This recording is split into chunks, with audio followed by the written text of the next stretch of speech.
noite a todos. Que a luz que vem em direção a cada um de nós, nos dois planos da vida, encontre os nossos corações receptivos, abertos, para que a gente possa absorver todo esse amparo que é disponibilizado para cada um de nós na noite de hoje.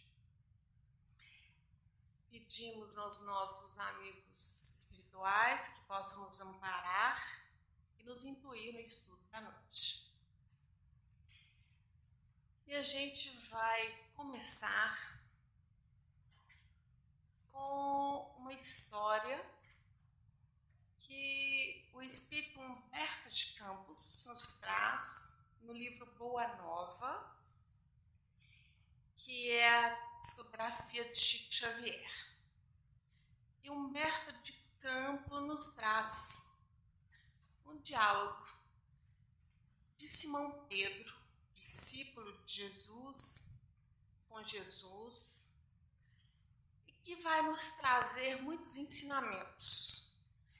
E esse diálogo entre os dois, mostrando ainda as dificuldades de Simão Pedro no entendimento da prece, da oração.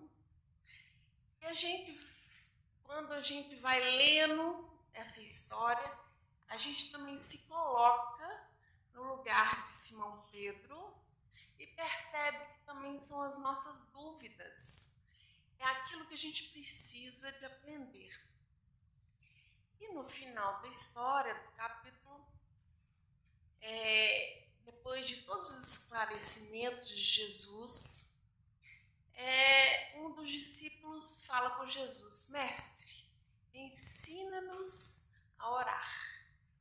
É onde o Mestre Jesus traz para a gente a oração que a gente chama de oração dominical. E dominical vem de Dominus ou Domini, que significa Senhor, Mestre. Então, quando a gente fala oração dominical, a gente está falando da oração do Senhor. E foi a oração que o Mestre Jesus nos trouxe, que está no Evangelho para a gente, em Mateus, nessas palavras que a gente conhece quando a gente faz a oração do Pai Nosso. E também está em Lucas, mas em Lucas ela está bem abreviada, não tem todas as partes que no Evangelho de Mateus traz para a gente. Então, através dessa história que a gente vai relatar, que Humberto de Campos, o espírito Humberto de Campos trouxe, que a gente possa refletir como ali Simão Pedro, naquelas perguntas a Jesus, a gente se sente também, às vezes, em dúvida, e Jesus nos orienta e nos ensina. E a história começa assim: curada por Jesus, a sogra de Simão Pedro ficara maravilhada com os poderes ocultos daquele nazareno humilde que falava em nome de Deus. Restabelecida sua saúde, passou a pensar mais atentamente, mais minuciosamente, acerca do Pai que estás nos céus, sempre pronto a atender às nossas súplicas, aos nossos pedidos. E ela, chamando certo dia o seu genro, Simão Pedro, para um exame mais minucioso do assunto, consultou Simão Pedro sobre a possibilidade de pedirem a Jesus favores excepcionais para a sua família. Então, em conversa da sogra com Simão Pedro, da sua sogra, ela ali queria saber, consultar Simão Pedro, se eles poderiam pedir favores excepcionais para o Mestre Jesus, diante dos seus poderes. sogra lembrava Simão Pedro de ser um mestre, emissário poderoso do reino de Deus, que era muito próximo da família deles. Convencia a Pedro a falar ao Messias que ele era um dos seus primeiros colaboradores, sinceros. E pedia que ele falasse com Jesus para falar das necessidades urgentes que a família tinha. A falta de dinheiro, o peso dos serviços domésticos, a casa pobre de recursos, a situação e as imensas possibilidades que Jesus trazia, cheio de poderes, seriam capazes de resolver. Então ela estava pedindo a Simão Pedro que conversasse com Jesus sobre todas essas necessidades e que Jesus poderia ali resolver os seus problemas. O pescador, simples e generoso, tentado em seus sentimentos humanos, ele examinou aquelas observações que a sogra dele fez, destinadas a abrir o olho dele em relação ao seu futuro. Entretanto, ele refletiu que Jesus, que era mestre, ele nunca desprezava qualquer oportunidade de ensinar o que era realmente proveitoso aos seus discípulos.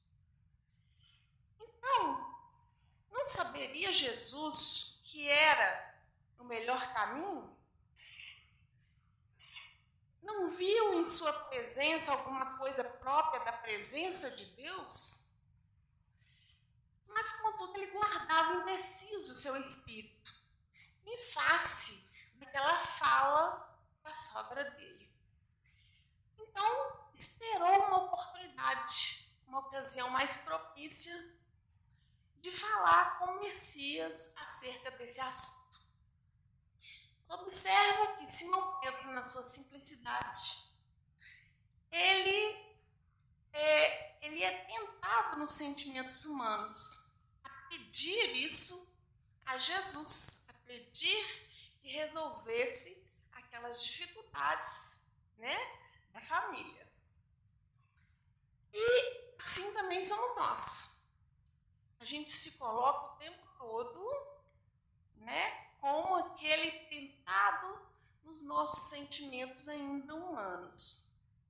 E chegada uma ocasião propícia, o apóstolo procurou, muito de leve, a solução do problema, perguntando a Jesus na sua sinceridade ingênua: Mestre, será que Deus ouve todas as orações? E Jesus responde assim: como não, Pedro? Desde que o homem começou a raciocinar, observou que acima de seus poderes reduzidos havia um poder ilimitado que lhe criara o ambiente da vida.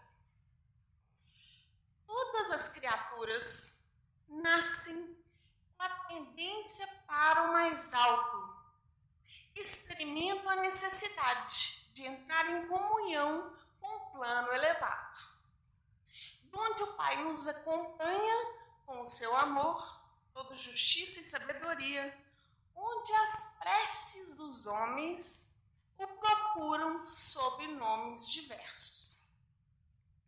Acreditaria, Simão, que em todos os séculos da vida humana, ou seja, desde o princípio, recorreriam almas incessantemente a uma porta silenciosa e inflexível, se nenhum resultado obtivessem? E responde: não tenhas dúvida, todas as nossas orações são ouvidas. Palavras de Jesus. Então, desde o princípio, instintivamente nós procuramos esse poder maior, que é Deus. E que se a gente não obtivesse respostas, depois de tanto tempo, a gente se cansaria. Mas a gente obtém. Por isso Jesus responde: todas as nossas orações são ouvidas. No entanto, aquele discípulo simples e respeitoso fala assim com Jesus: se Deus ouve todos os nossos pedidos, ouve todas as súplicas de todos os seres, por que tamanhas diferenças entre nós?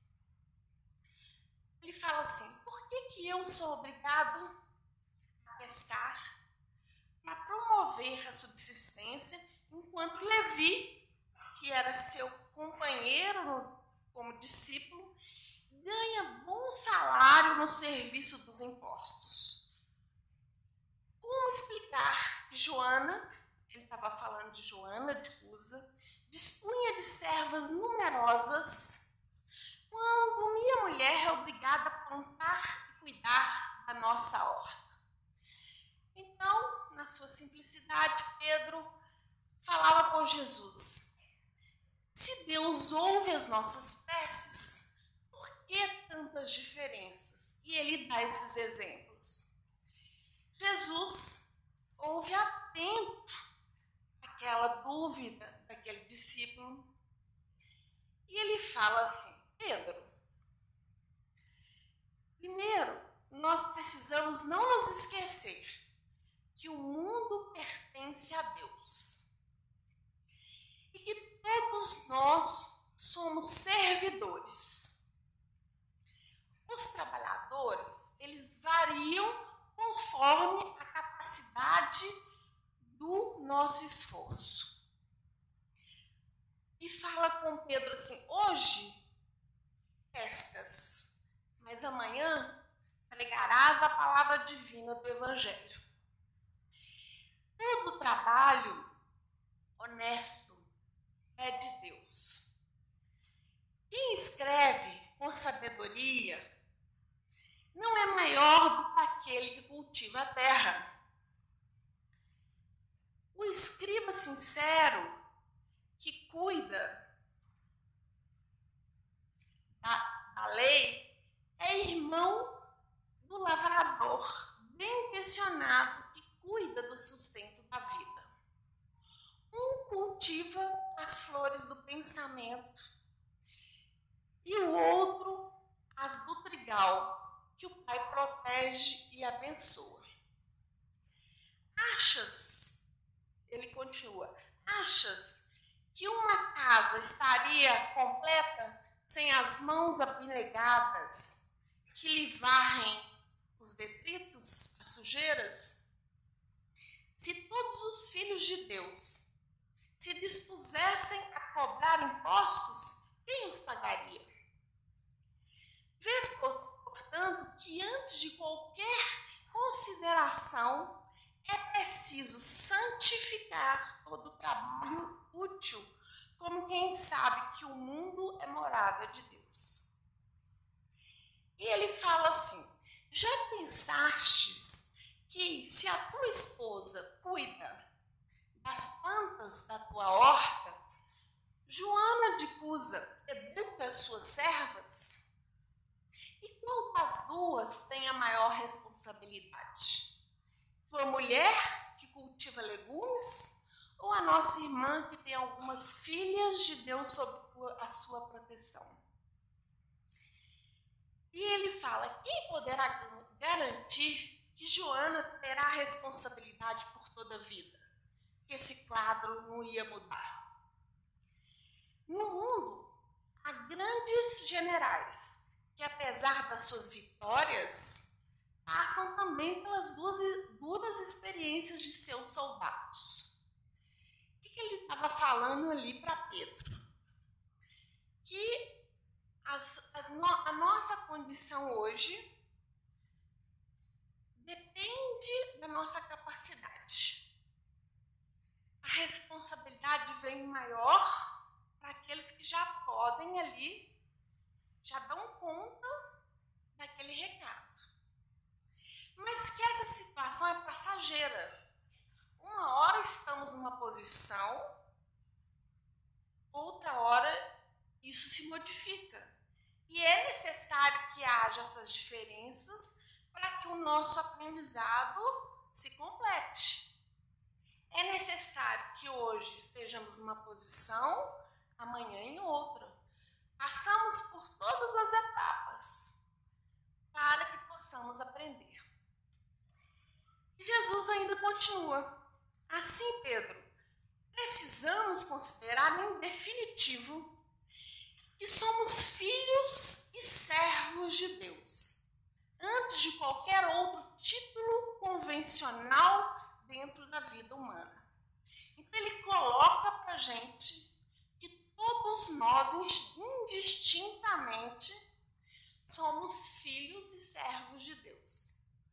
Mas que aqui na Terra nós temos esses títulos convencionais que são passageiros. Mas a nossa condição de filho, ela é inerente à nossa condição. Todos somos filhos, independente da posição que ocupamos na vida terrena. E ele fala, necessário, pois, que disponhamos o nosso coração a bem servi-lo, seja numa situação hierárquica maior ou menor. Certo de que o Pai conhece a cada um de nós e nos conduz ao trabalho ou à posição que nós merecemos. Isso explicando a Pedro por que as diferenças que nós encontramos e que naquela época e que nós vemos até hoje.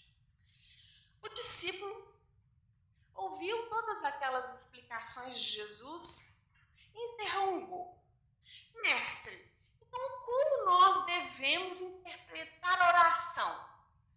Como nós devemos olhar a oração, ter a ideia do que é a oração? E Jesus fala assim: deve a oração constituir o nosso recurso permanente de comunhão ininterrupta com Deus. Orar, fazer uma prece, é estar em contato com Deus o tempo todo. E Jesus ainda completa, nesse intercâmbio que ele tem que ser incessante.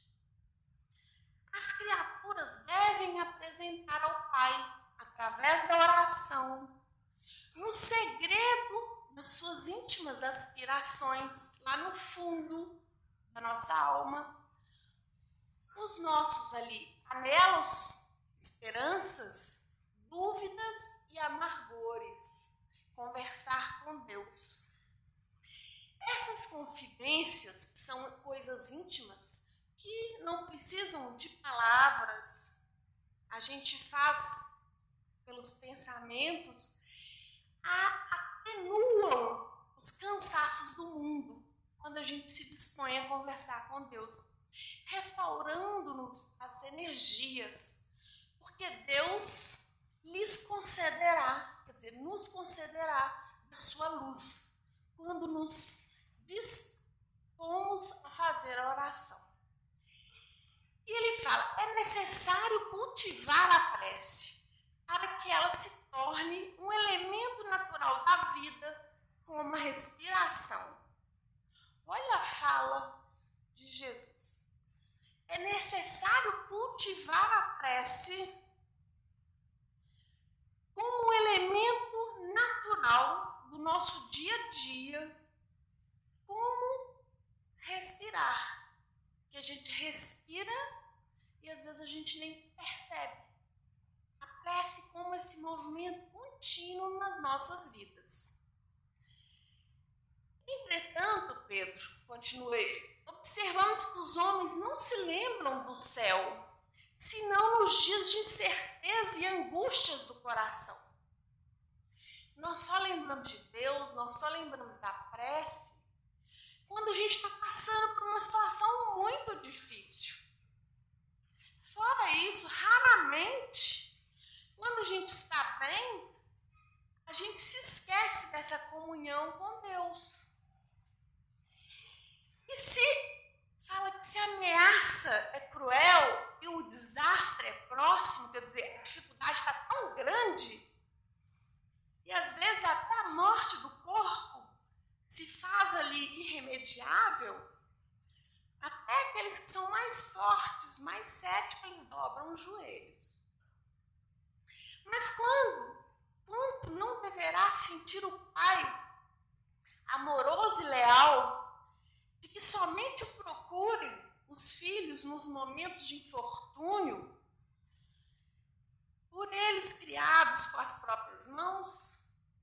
Então fala que Deus sente, que a gente só lembra dele quando a gente sofre os nossos próprios atos criados por nós mesmos, que são os sofrimentos em que vivemos.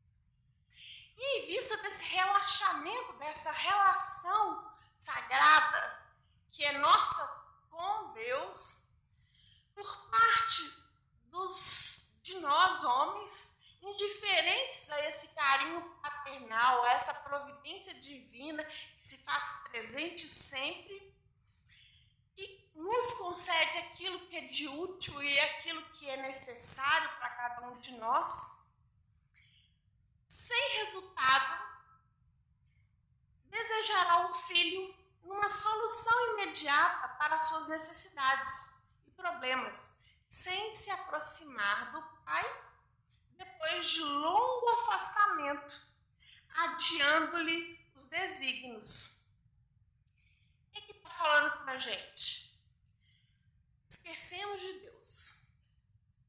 E acontece uma situação que a gente se lembra dele, mas a gente não cultivou essa comunhão no nosso dia a dia. Mas a gente quer resolver o nosso problema imediato. Mas a gente se esqueceu que a gente primeiro tem que se aproximar de Deus. Aquele afastamento longo e que nos esquecemos, é preciso que isso se reduza, para que a gente esteja ali atento aos desígnios do Pai para nós. Sem isso, não teremos comunhão com Deus. E sem comunhão com Deus, como resolver imediatamente as nossas questões? E Simão Pedro, nesse instante, ele ouvia o mestre com uma compreensão nova. Ele começava a entender essa questão da oração. E se ele não podia aprender a amplitude toda daquilo que Jesus falava, ele adquiria ali aqueles conceitos, ele procurava perceber o alcance daquelas aplicações de acordo com a limitação que ele tinha. E ele começou a cultivar, então, esse intercâmbio diariamente com o Pai. Então, ele passou a todos os dias estar ali na prece, na oração, em comunhão com Deus. Mas, decorrido alguns dias, estando o mestre com um grupo de discípulos a ensinar, estava falando de novo do impulso natural da prece, Simão Pedro, aproveitando a oportunidade, falou com Jesus assim: Senhor, eu tenho procurado por todos os modos manter inalterável a minha comunhão com Deus. Ou seja, ele se aproximou de Deus através da prece. Mas não tenho alcançado o objetivo dos meus pedidos, das minhas súplicas. Eu estou ali fazendo oração, mas os meus pedidos não são atendidos. É isso que ele estava falando com Jesus. E Jesus falou assim: e o que tens pedido a Deus? Quais são os teus pedidos, Pedro? E ele falou assim: eu tenho implorado a Deus a bondade e a sua bondade que aplane os meus caminhos para a solução de certos problemas materiais. É o que Pedro estava pedindo na sua oração. Jesus contempla longamente Pedro e com aquele carinho e aquele profundo amor e com muita boa vontade, ele esclarece com muita brandura e convicção. Pedro, enquanto orares pedindo ao Pai a satisfação dos teus desejos e caprichos, é possível que te retires da prece, inquieto e desalentado. Olha Jesus ensinando. Enquanto nós pedimos na prece que os nossos caprichos sejam realizados, os nossos desejos materiais, nós sairemos daquela prece inquietos e desalentados. Mas sempre que pedires as bênçãos de Deus, a fim de compreenderes a vontade de Deus para conosco, que é a vontade sábia e justa, a teu respeito receberás pela oração os bens divinos do consolo e da paz. Aí a gente pensa assim,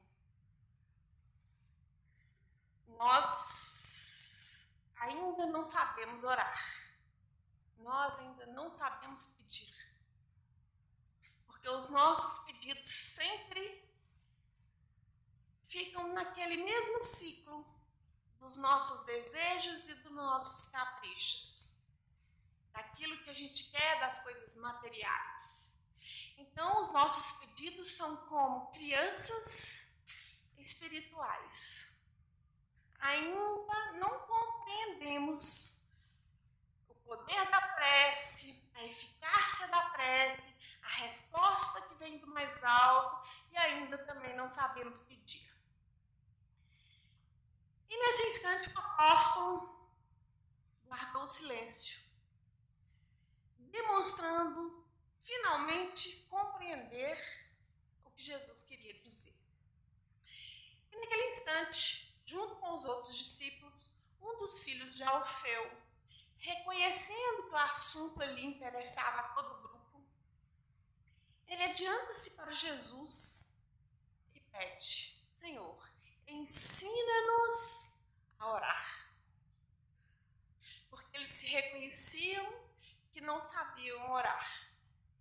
Jesus, dispondo então aqueles discípulos, ele eleva o pensamento ali no oceano de luz e ele pronuncia pela primeira vez oração que deixaria a todos nós, que é a oração que nós chamamos Pai Nosso, é a oração que nós falamos que é oração ou prece dominical.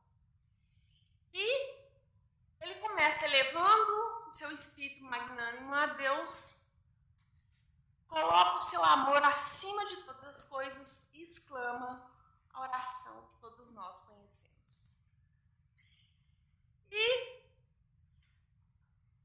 Levi, que era o mais intelectual de todos os discípulos, naquele instante, ele toma nota dessas sagradas palavras para que a prece do Senhor, a oração do Senhor, fosse guardada para todos nós.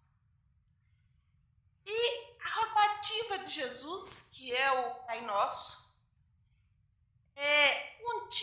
contém, em síntese, todo o programa de esforço e edificação do cristianismo nascente.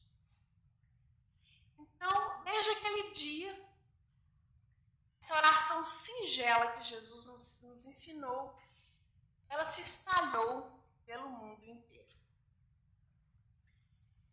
E aí a gente se pergunta, através desses ensinamentos, dessas dúvidas de Simão Pedro, nós nos perguntamos como nós fazemos nossa oração, como está essa nossa comunhão com Deus, como nós nos nos dirigimos a Deus?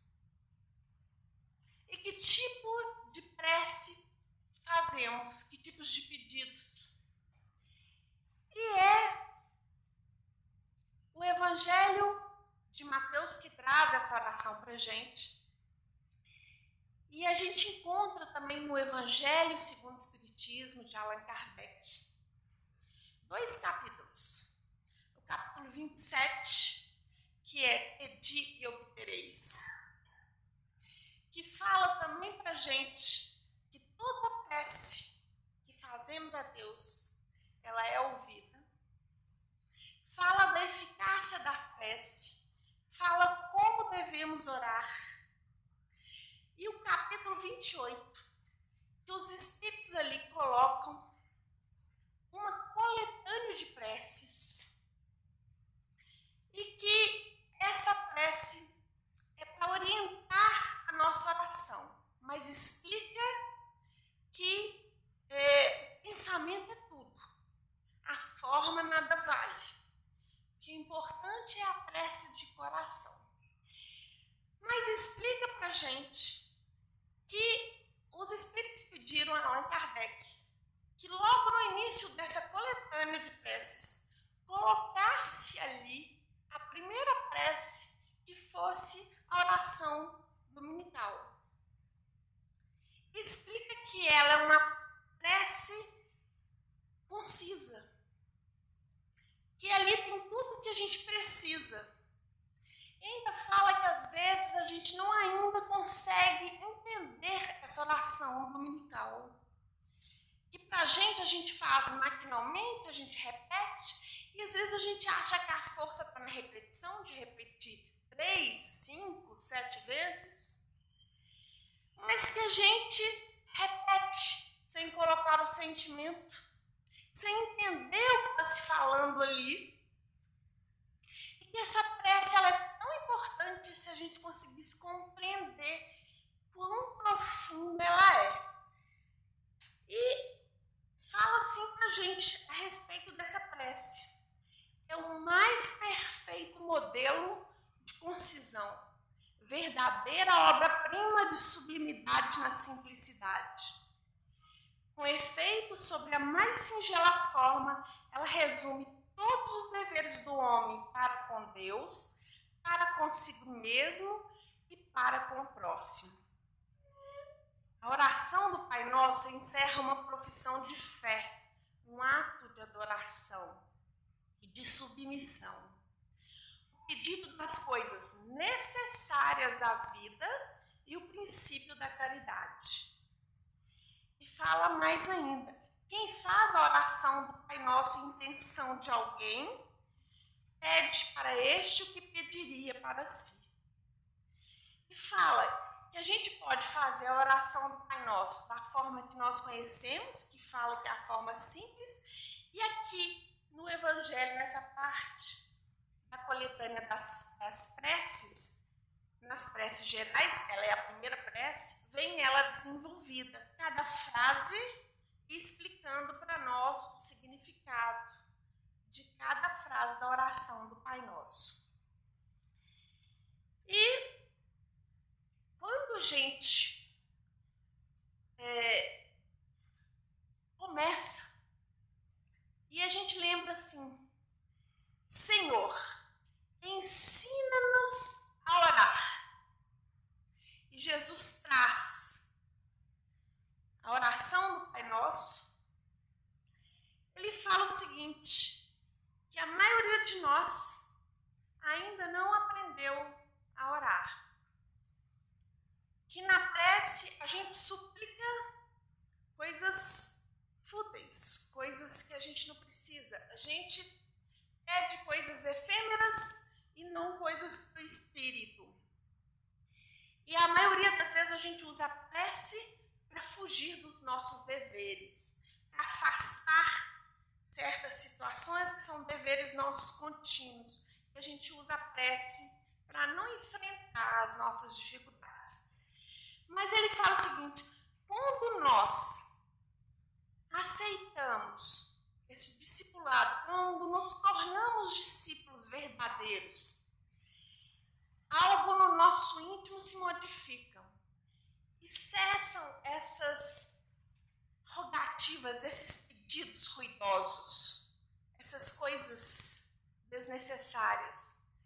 Acalmam-se os desejos no nosso íntimo e converte-se a oração em trabalho edificante.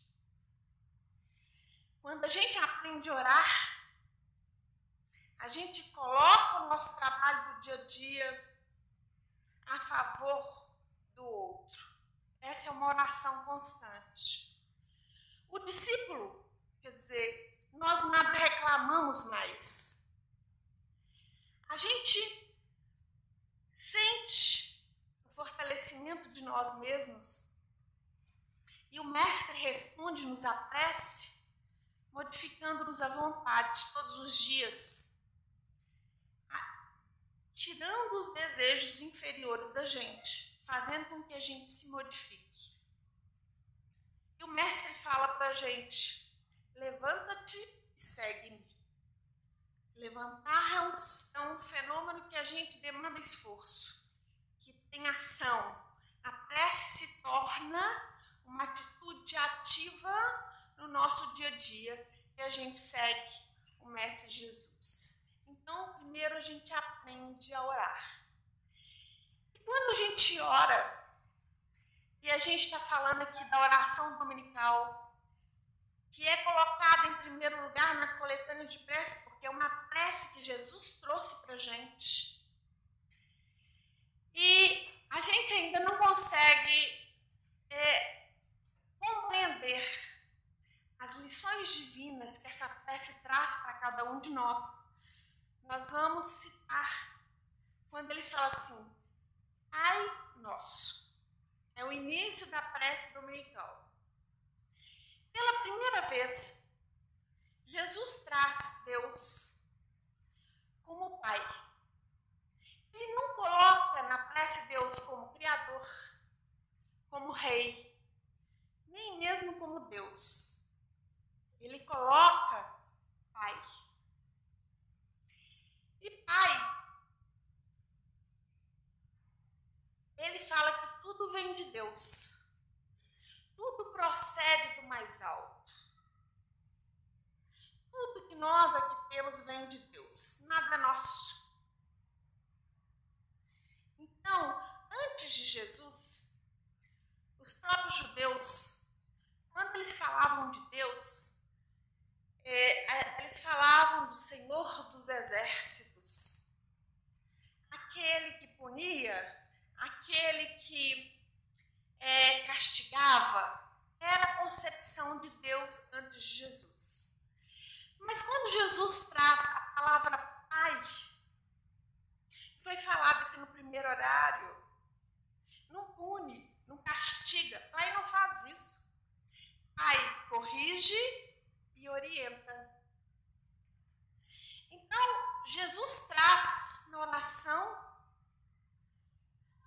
a primeira vez, Deus como Pai. Ele usa a expressão Pai. E quando ele fala de Pai, depois ele usa o pronome possessivo. Ele fala nosso. Pai nosso. Não é Pai meu, não é Pai seu. É Pai de todos nós. Ele coloca todos nós no mesmo patamar. Quando ele faz isso, ninguém é melhor que o outro. Todos somos filhos de Deus. Lembra da dúvida do discípulo de Simão Pedro, quando ele fala: por que as diferenças? Se eu sou um pescador e Levi, ele ganha muito mais ali cobrando impostos. E Jesus explica: todos nós somos filhos de Deus, servos, para servir. Essa é a nossa primeira posição. No mundo estamos aqui para aprender. E essas posições se modificam. Tanto que ele falou: Pedro, hoje és pescador. Amanhã vai ser pescador de homens. Vai disseminar o evangelho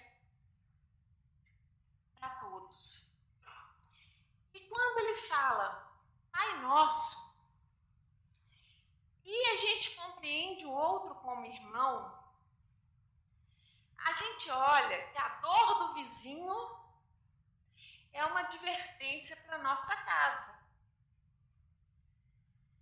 Fala que o erro de um irmão,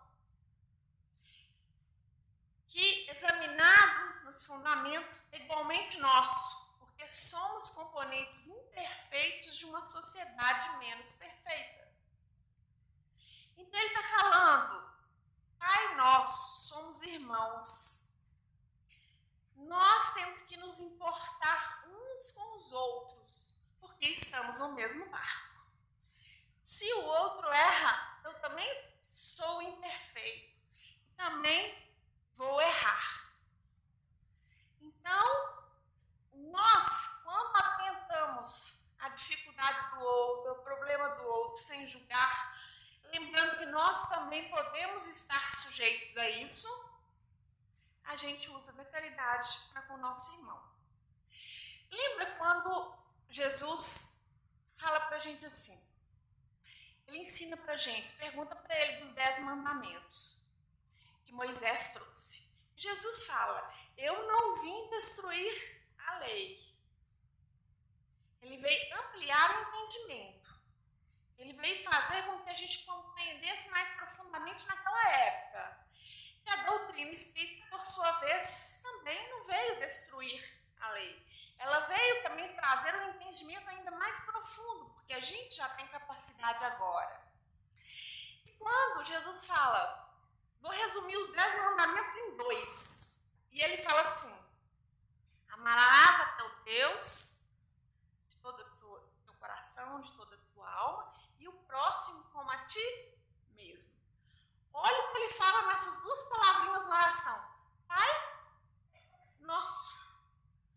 Pai, porque Deus, Ele é o nosso Criador, que olha por cada um de nós. Nós, irmãos, compreender uns aos outros, fazer ao outro o que Ele gostaria que nós fizéssemos. Ele, na oração, só com essas 2 palavrinhas, ele traz de novo a lei maior, a lei divina, que é lei imutável, que não se modifica com o passar dos tempos, nos mundos. A lei é única e é uma só. Então, sem amor a Deus, ele está falando, e a humanidade, que são nossos irmãos, não estaremos suficientemente seguros na oração. Olha que interessante. Será que a gente já percebeu na oração, quando a gente fala Pai Nosso, a profundeza disso, como é muito além da nossa compreensão e de pequenas palavras? E aí vem a questão quando ele fala, Pai Nosso, que estás nos céus. Então, Deus acima de tudo. Tudo provém de Deus. E uma só família, santificada o teu nome. Ele continua. E como nós podemos santificar o nome de Deus? Santificar o nome de Deus é diante das leis divinas que nos regem, a gente observar e praticar as leis divinas. Quando a gente, diante da lei do amor, diante da lei de cooperação, a gente se importa com o outro, a gente trabalha com o outro, a gente faz ao outro aquilo que a gente gostaria. Se a gente observa e pratica as leis divinas, o que acontece conosco? Nós estamos santificando o nosso Pai. Quem também traz essa oração toda desenvolvida e para o melhor entendimento para a gente é o livro que chama Pai Nosso, do Espírito Meimei. Muitos de nós devem conhecer. E meio e meio ela traz, com histórias singelas, cada frase do Pai Nosso, ela traz uma história simbolizando os ensinamentos que essa oração traz. Todo o livro é a respeito de cada frase. E cada frase ela traz vários exemplos, várias histórias explicando para nós.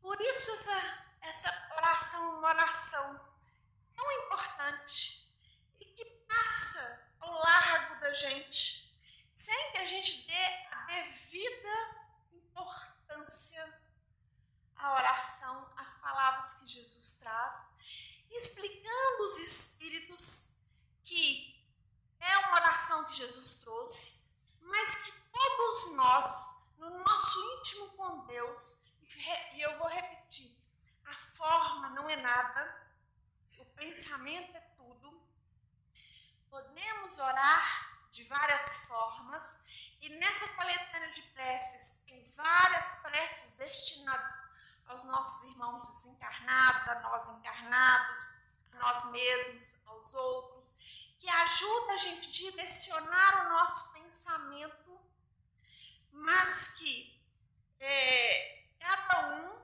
ora segundo aquilo que entende, mas que o importante é colocar o coração. E não adianta fazer a oração do Pai Nosso, que é essa oração tão importante, tão profunda, se a gente repete palavras sem sentimento, sem sentido. É isso que quer nos trazer. E quando fala, venha a nós o teu reino, o reino de Deus é justiça, é amor, é paz. E reino de Deus, antigamente a gente achava que era um reino físico, alguma coisa construída. E hoje a gente já entende que é uma construção dentro dos nossos corações. Quando fala reino divino, fala de sentimentos, de purificarmos os nossos sentimentos.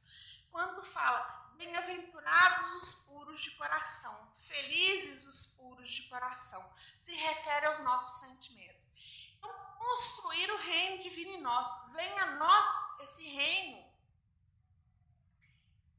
divino, trabalhando os nossos corações, trabalhando as nossas mentes.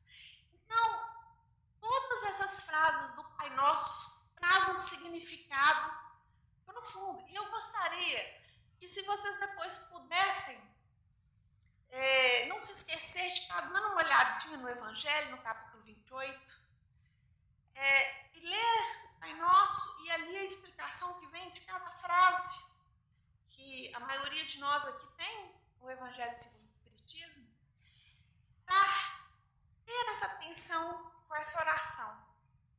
No nosso tempo, eu gostaria de falar mais, mas não vai dar mais tempo. Mas é tão profundo, e a gente só pelo inicinho, Pai Nosso, a gente viu coisas que a gente nem desconfiava.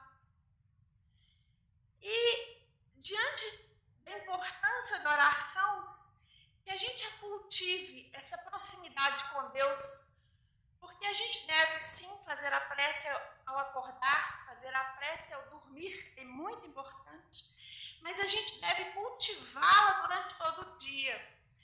No nosso trabalho cotidiano, no nosso trabalho profissional, quando a gente cumpre um dever com amor, quando a gente faz aquilo com dedicação, com abnegação, quando os nossos pensamentos estão dirigidos a Deus, fala que isso também é uma prece. Então, a gente prestar mais atenção nesse cultivo